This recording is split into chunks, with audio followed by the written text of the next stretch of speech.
Ken Fatula again. I know this looks like a storm hit, but what we're going to make, steak sandwiches. Some might say, you mean a Philly steak? No, a Ken steak. But what I've done is, through my lifetime living in the eastern Pennsylvania, and now I'm sort of on the edge of the Northeast. I used to live in a place called Emmaus, which is outside of Allentown, and there was an establishment there called the Brass Rail, and they made steak sandwiches. They weren't exactly like Pat's or Geno's, but they were really good. And several years ago, I decided that I was going to try to make a steak sandwich that was similar to what they made at the Brass Rail. Now, it depends on who you talk to. I've seen the chefs make steak sandwiches, and undoubtedly they're great. They use sometimes really high-end meat. I know that some of them will take ribeye and or sirloin, you know, whatever they do, and they use a meat slicer and they get it nice and thin. And you know, I believe, I'm not sure, I think it's Geno's, maybe it's Pat's. They use cheese whiz, which ordinarily I would say cheese whiz, and I have never used cheese whiz, but today when I make steak sandwiches, I'm going to try it for the first time. You will be able to watch Ken Fatula, who is not a chef, try cheese whiz on one of his steak sandwiches.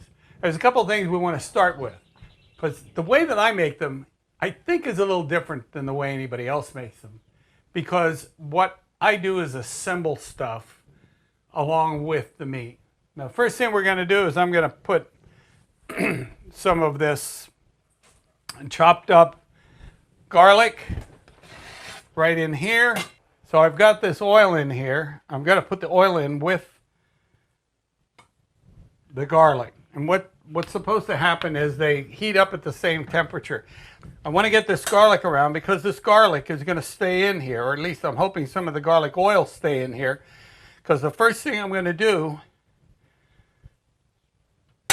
is sweat some veggies.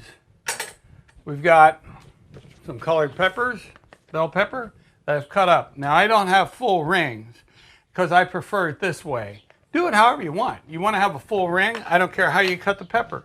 I've seen the guys that are chefs, and they'll take a pepper and they sort of like roll it out. They cut along the sides. For me, because I'm Mr. Cheapo, I don't like to throw anything away. So I take the stem section out. I cut the very bottom where you've got some really weird thing. It's a funky thing that's sticking out in the bottom of the pepper that I just don't want in with the pepper. And then I pretty much use everything. Tearing out some of the innards. I also have, that's right, Ken, I thought you only use sweet pepper or sweet onions. No, I actually do use red onions at times. So I've got one and roughly 1 1/3 onions here. The third is the red onion. Now they're going to go in here after I get this fired up. I want to get the oil hot enough. This garlic's been in here for about 2 or 3 minutes. In this oil, once again I have about a medium, halfway up, so medium high or whatever. And now that I've got the garlic hopefully releasing its oil, the flavor, I'm going to start adding what's going to be used in the vegetable mixture, or whatever you want to call it. There go the peppers, and I put the peppers in first because I find that they take a little longer to fry up or saute or sweat. So I want to crank them up first. I'm going to be using 1 pack of sandwich steaks. That's right, I'm buying sandwich steaks because I didn't want to spend the money for shaved steaks, and actually sometimes they're just as inexpensive. But there's one thing about a shaved steak. Occasionally you get one, you bite into the steak sandwich, and as you're pulling your mouth away, there's this connective tissue, this piece of fat that is stringing out of the sandwich, and it pulls more meat out, and next thing you know, you're wearing some of your sandwich. So I go with a sandwich steak because basically what they've done is they've taken beef and they've ground it up, and then they've packed it together, made a patty out of it, and quick froze it. And that's what I'm going to be using. You don't have that issue. Plus, you really don't have any more fat. Some might say, if you look at the ingredients on the package, it says beef. So I figure it's a beef product. There are some sandwich steaks that are made where they actually have seasoning in them, and one of the seasonings is high fructose corn syrup. I'm thinking, what does that have to do with anything? But hey, there it is. Just thought I'd warn you. But right now we're just doing the vegetables, and the reason they're frying up in this garlic, I'm using some olive oil. You could use anything. You could use canola. Canola doesn't impart any flavor. It's kind of neutral. Some others have a higher smoke point. This is what I use. I don't care what kind of oil you use. I would not use WD-40 though. Okay, we got this thing. Oh, I forgot something. For me, over many years, I've found that basil, when I do this, I put basil in. You got to be careful because it's dry, but you don't want it to scorch out. You put basil on the peppers, and it sweetens them even a little bit more. It puts a different dimension on it. So we got that. Can you see that? Oh, yeah. Okay. The next thing I'm going to do, it's time for the onions. Oh, yeah. And those things, I left them mostly in rings, except the red onion. I couldn't do that. I had already worked on that. Now, I love the smell of onions. I think everybody does. It's one of those things, you smell grilled onions and there's sort of almost a sweetness, a savoriness. It's a magical combination. And we're going to get a little bit of that as this cooks. Now what I'm trying to do is break up the rings here because I want them to be individual. And you'll see why when I assemble or when I start working on the actual sandwich. Oh, this stuff is so good. And what we're doing here, now I have the basils in there. Now I'm going to toss what I consider to be an important element with onions when you're cooking them, and that is thyme. Now I wish my wife were here. She could go outside and she could get us some fresh thyme from our garden. My wife, she grows a lot of herbs. In fact, she makes something that's called herb salt that is packed with herbs right out of our garden, and then coarse sea salt. Oh man, that stuff's like a magic bullet. You put that in with a variety of, like on chicken or something like that, or even over a salad. Woo, yes. All right. So now what's happening is, as you can see, I'm getting these things to start to cook and sweat. That's what needs to happen. I'm going to try to sweat them until there's no moisture left, and that's going to take a little while. Well, you say, what are we going to do for the next 15 minutes? Funny you should ask, Sweet Hopper. We're going to go with sauce.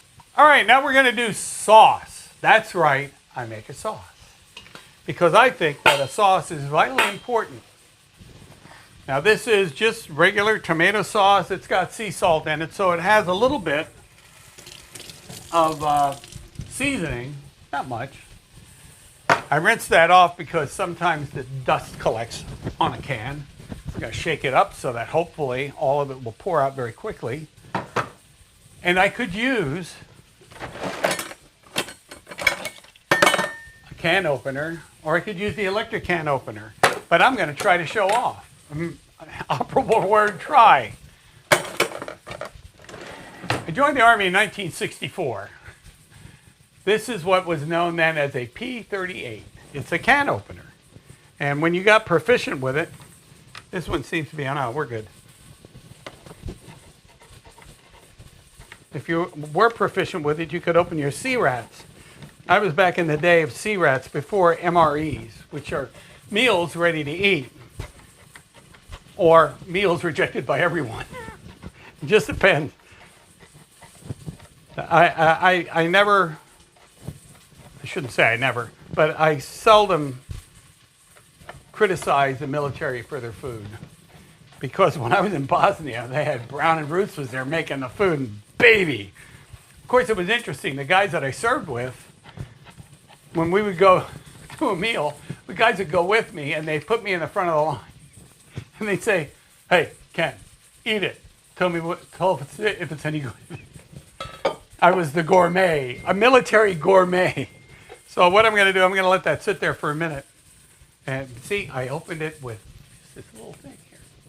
That's what they gave us those with our sea ration. Let me check on the vegetables. I want to make sure they're not dying.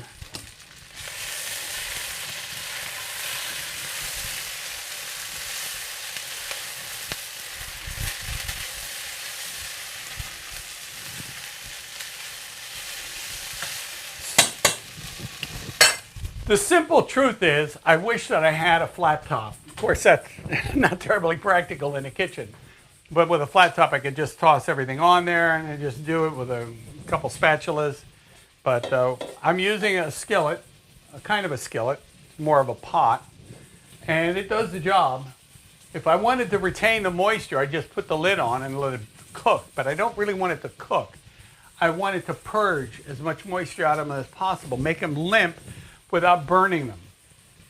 So that's why I will be referencing or referring to this thing just to see how they're coming along.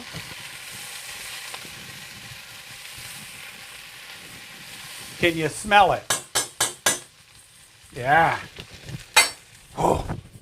Anyway, all right. Now I think I got most all. Let me get a spatula.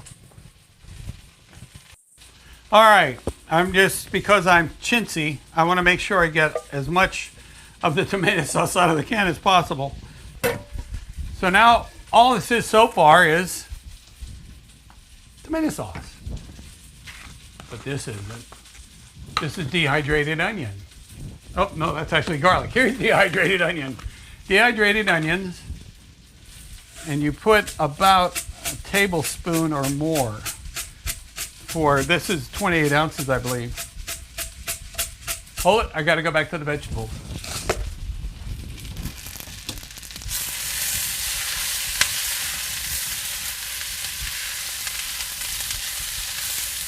All right. Now I'm turning it down. This should continue to heat. All right, back to dehydrated onions. So we're putting dehydrated onions in, a lot of them. I came up with this idea because I thought, I want the sauce to have something, some body, something in it that makes it interesting. What better thing than an onion? Now what the dehydrated onions are going to do is soak up some of the moisture in the sauce. Consequently, we will be adding some water to the actual sauce. And as a matter of fact, just like when I was working on taco meat, you want to make sure that your taco meat itself doesn't dry out, because you put dried herbs in it, and the dried herbs can tend to suck things out. So I put that in, some oregano. Now how much? I would say a teaspoon, maybe less. It's gonna go for taste. That's what eventually you're gonna have to do. What tastes good to you? So we got that in there. We got basil. Now if my wife had some of her fresh stuff, but she doesn't. Once again, about a similar amount. We're gonna put basil in. We're gonna be putting more and more of this stuff in, because the more I think about it, this is a larger quantity than I have usually. Garlic powder, I would say a teaspoon.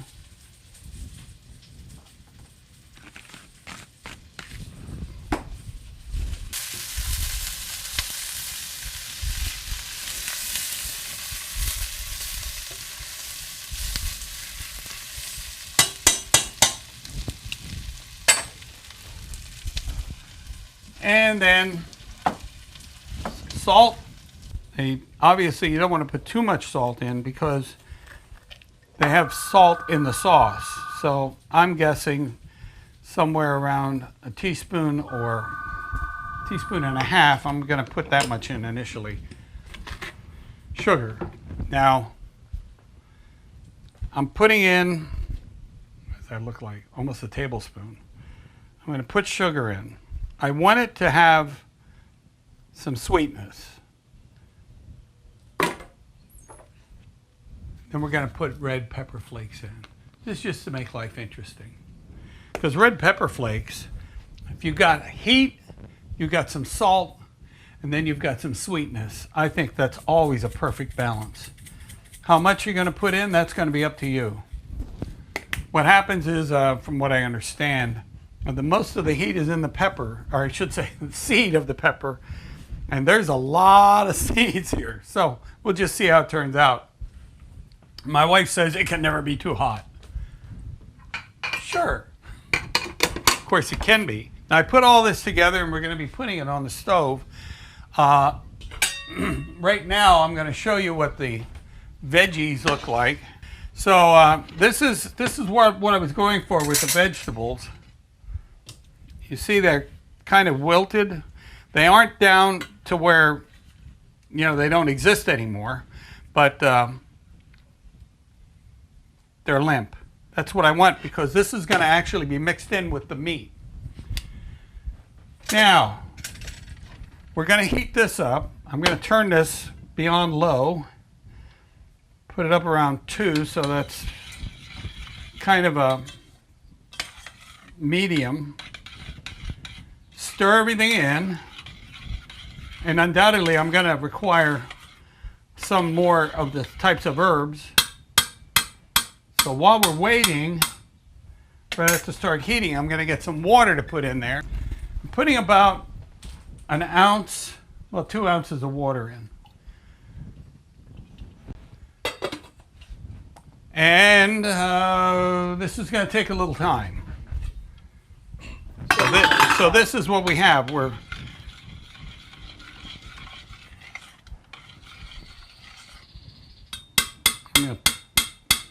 I am going to put, because the more I look at it, I realize that I didn't put enough of some of these other herbs in. So we're going back. We're going to put some more basil in, because the basil has some, you know, brings out some sweetness. It smells good too. And some more oregano. Oregano, I believe, is considered a sweet spice. And since this is going to have kind of the background of a pizza sauce, some are going to say, well, this reminds me of a pizza sauce. And it kind of does. I'm not going to dispute that.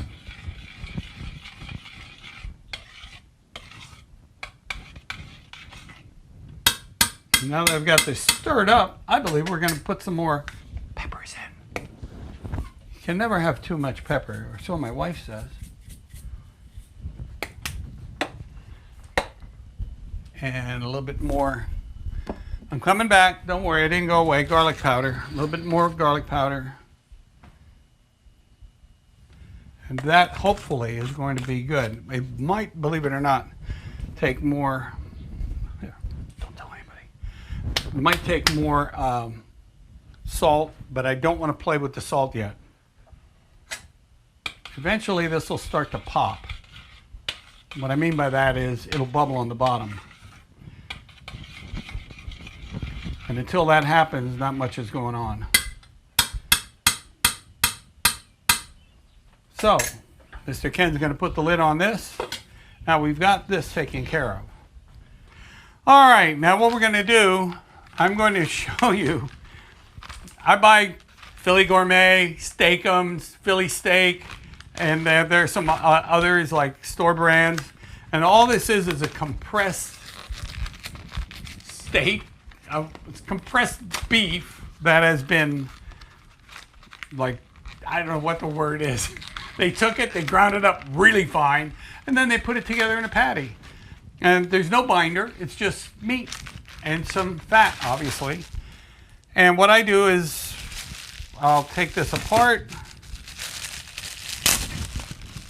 And what you've got to do is, and it'll tell you on the package, don't thaw it out.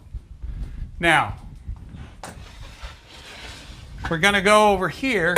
I have to put some oil in here to start it off. and I'm going to have to crank this up to about 6. So we're going for medium high.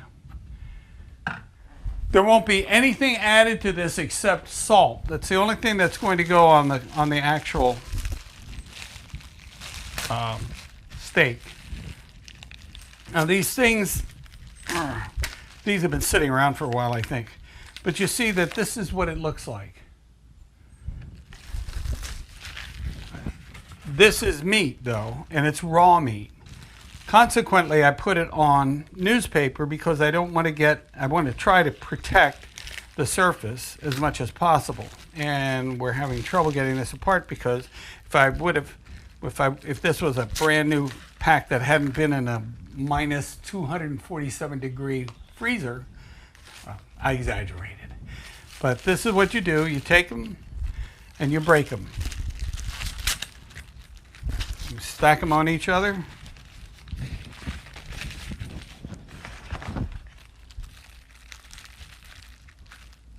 I put in that pan or skillet, I put a little bit of olive oil. I thought that the olive oil was out, so I use it. Now, this is 3 of these flat steaks. One of these is considered a meal, unless you're me, in which case one of these is a bite. but what you do is you break them apart. And you drop them in the skillet. And in a second here, we got to see if it's heated up. I'll be right back.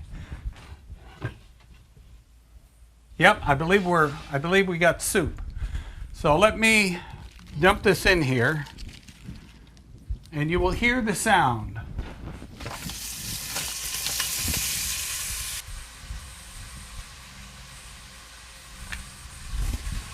All right. These will start to melt down, or they'll change. And this is when I start adding salt. You can use whatever you want. Got a salt shaker, use a salt shaker. So put a little bit of salt on them.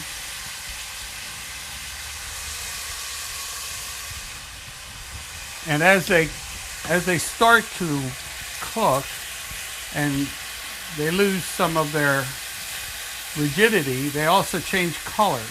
And the color should tip you off as to whether or not you're getting close.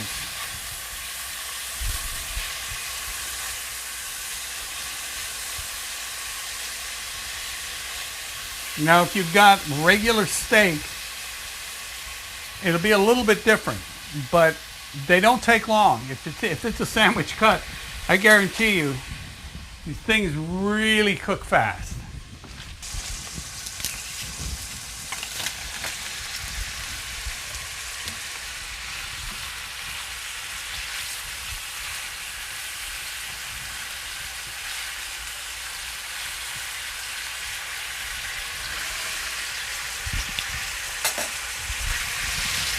Gonna rinse this off.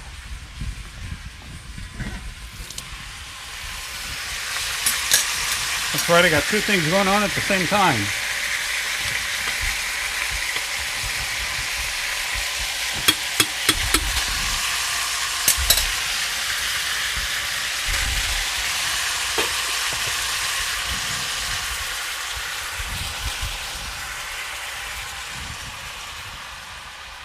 Okay, it's got plenty of salt, but it's lacking in the sweet department. See, the thing about this is you have to make this to satisfy your taste. I made this one time and the guy said, "Oh, this is a sweet sauce." Yeah, don't like it, don't eat it. Simple. But that's the way that I like it, so I made it that way. But you really do want something that's going to contrast with this savoriness of the beef. Ooh, man, that's really popping.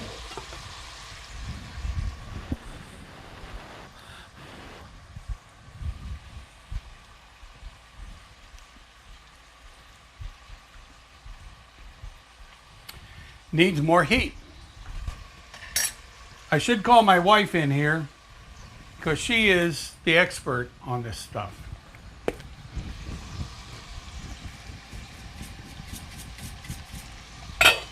See, it's sort of like Vesuvius there, or I don't know,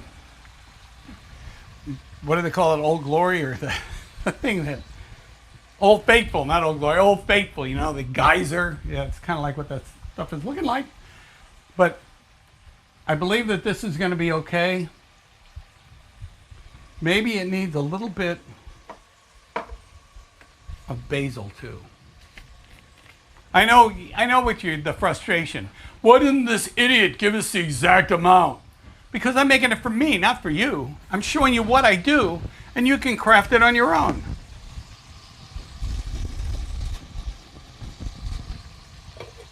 And I hope that you don't think that I'm not trying to be harsh. But I am right. So, and I'm going to dump in just about one more, probably 2 teaspoons. Wish I would quit popping. And this should do it.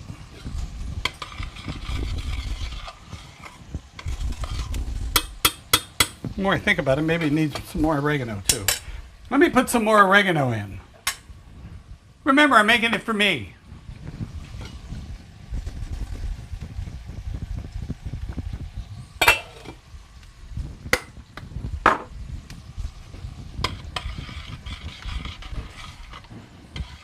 And there it is. Okay. I think we're good on the meat front. Now you say, well, what's next, Ken? Oh. Well, one thing is you can pour out the grease. Yeah, the grease. Don't watch this. I'll do it on my own. All right, these are the rolls that we're going to be using. They're actually sourced locally from an Italian bakery, Tuesdays, here in town. This is in Berwick. I shouldn't have told you that because now, if you hate me, you'll know where to start to try to wipe me out. Anyway, what we've got here are Tuesday rolls. They are a steak roll. They're about a 6-inch, but the reason I use these is because they are purposely baked for this particular thing. That's what they're called, steak rolls. Now, I know that there are a variety of rolls you can use, and that's your business. Here are the vegetables that I originally had. These are the veggies. Yes, you may move that. Thank you. Okay. I'm putting in all the vegetables and virtually everything that was in there.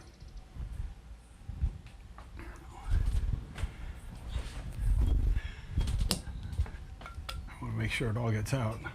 So you've got some moisture. You got residual flavor. You want that flavor. Now I'm going to set this here because what's ever left over, I'll probably put in that. Now here are your options. You can save this stuff and put it on top of the steak in the sandwich. I've done that, and that's what I used to do, but quite honestly, it doesn't work out that well because you end up with the meat at the bottom, the vegetables at the top, and if you're, depending upon the bite that you're taking, you don't get everything. So I decided I would mix it all together. Oh, Jim, is this beautiful or what? It is beautiful. So we've got this, oh man. Gee whiz. I wish you could smell it. We'll work on the technology for smell-o-vision. All right, now here's the other question. Well, gee, Ken, what are you going to do with the sauce? And there are two options. One is you put the sauce on after you've laid everything in there.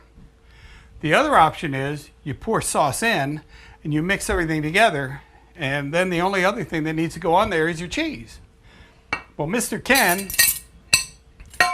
usually doesn't pour the sauce in, but I think that Mrs. Fatula has been correct all of these many years. And what we're going to do is we're going to, by the way, I should check this out one last time. Oh. My problem is I like to eat too much. Jim, that's the problem. I love food. let me wash this off. And I'm going to check that sauce to make sure that it's just where it needs to be.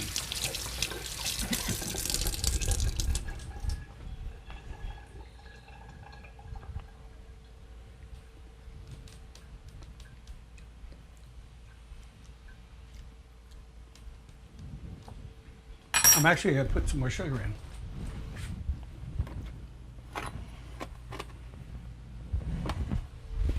Because I want it sweeter. Because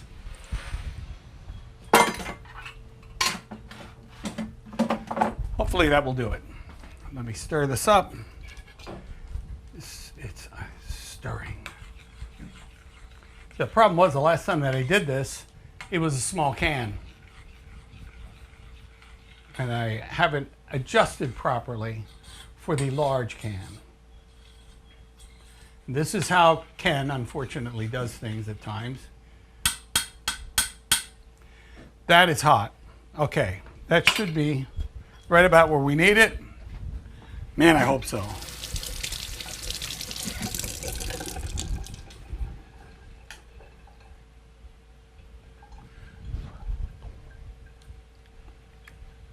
Yes. Okay. It's not super sweet, but it's there.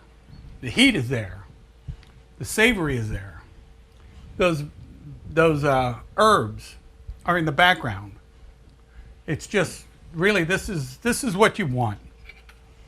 And now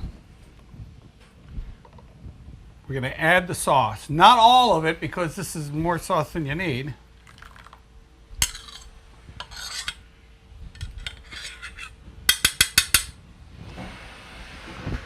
I may be putting more in.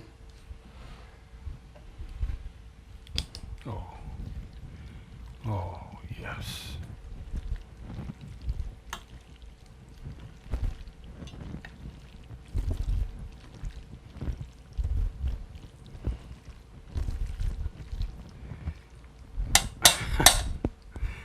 I know it sounds braggadocio, like I'm bragging on myself, but it's kind of funny. We had a friend that decided that he was going to take us to a steak shop in a place down the line outside of Hamburg. And they were good steaks. The issue here isn't that they weren't good steaks, but the guy that was sitting next to me, who had had my steaks before, he leaned over and he whispered, "I like yours more." So it just depends. I mean, this may not be the best. It's what I do. And hopefully it's something that if you make this, that you'll enjoy it. But that's about the consistency that we're looking for. That's the kind of coating that we're looking for. And what I've got to do is get out cheese. So it's shredded. We have the oven on. We assemble the sandwich.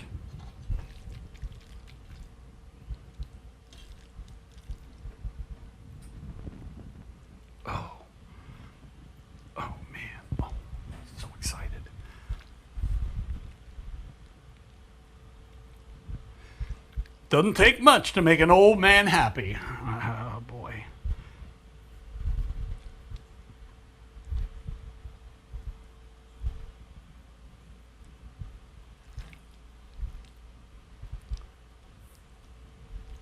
Okay, it's a nice fat sandwich. Okay, we're almost there. We're almost ready to finish this off. And I realize that you're listening to me talk while I'm just filling sandwich rolls with stuff. And I apologize for that. Oh my goodness. Here, I'm going to put a little bit more meat on that one. Okay. So we have that. And the steak sandwich, while it's called a steak sandwich, it doesn't mean that the only thing that's important in it is the steak. I think maybe that's the point I was trying to make. And let me rinse my hands quickly. And we're going to put the cheese on. And for the first time, you are going to witness me put cheese whiz on a steak sandwich. And it may not work on mine. I don't know. We're going to find out. I mean, there might be people that that send me nasty grams and say, "Why did you destroy your steak?" I don't know. That's who I am. And all I have to do is open it. Whoa. This is it's not real cheese whiz. It's kind of sort of cheese whiz. I think probably when they do it in Philly, it's already a mixture. It's already warm and gooey. In fact, I'm pretty certain of that. But, and I would have warmed this up, but I'm lazy, so we didn't warm it up. I'm hoping that the oven will cause it to melt into the meat. I feel confident that that will happen. I'm going to put the rest of them just regular shredded cheese. Hopefully the oven is around 350. Now you can use the broiler on your oven if you want to accelerate the process, but here's a safety tip. You can burn, and I mean, I'm not talking about burn. Oh no, this is scorched. I'm talking about I started a fire once. So once you start the fire, you suddenly realize that, hey, maybe the broiler isn't my bag. I use something else. So we're putting a little bit of cheese on the top. We're going to let that melt down. It doesn't melt all the way into it, I'll be honest with you, but it will have a nice crust on it. And a gooey cheese. Gooey. You can't beat gooey. All right. After all of this, it goes into the oven. I have to make sure they can be touching slightly, but you want to make sure that the heat gets all the way around them. Here we go, Jim. The temperature is 350 degrees exactly. My goodness, I couldn't have done better if I planned it. We have a thermometer in the oven, which is a good thing. I'm going to set it in for 3 minutes. We'll take a look at them. And what should happen is the outside of the bun will start to get toasted, and it'll crush. You can squeeze the sides, and what'll happen is they'll yield, and there won't be any rebound, which is what you're after.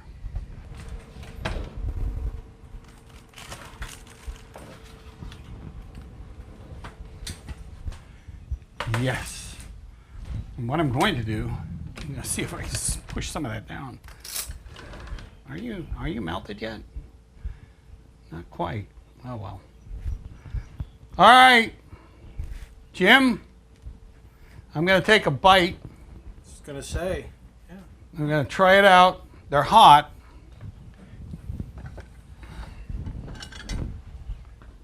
I use the parchment paper because I don't want to have anything drip on the surface of the aluminum. Woo. We'll wait a second. It's one you can have.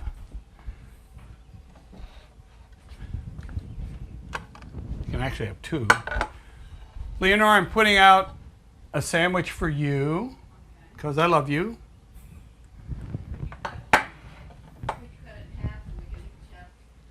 Yeah, I'll let me do that. Oh yeah, these are too hot to take a bite of. Now, while you're watching me cut this in half, I'm boring you. Oh, something else I gotta wash. All right. I'm going in.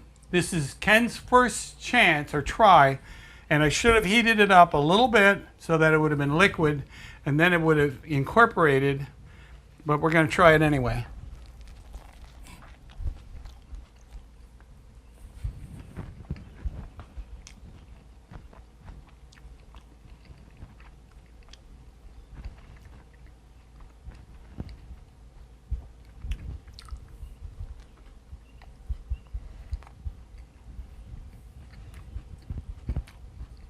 I don't know about the cheese whiz.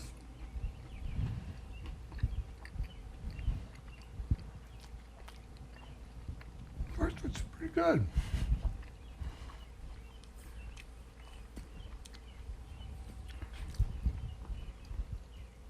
There you have it. Ken Fatula steak sandwich. You can use fewer vegetables, that's fine. As it turns out, there are a lot of them in here. I think they're a fine complement.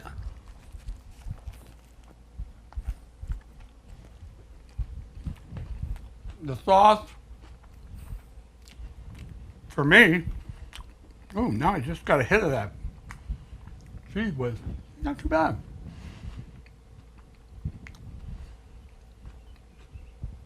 The sauce throws a different dimension in, I think. And we will make in the garden sometime. Well, that's basically all I got. I'm going to be busy because I got steak sandwiches to eat. And remember, you can make them too. And what about reminding the viewers to like and subscribe? Oh yeah, if you like us, like us. If you don't like us, I don't know what to tell you. And subscribe. I don't think I get anything out of it, but subscribe. We'll be back next time. I think we're going to be looking at Hungarian goulash.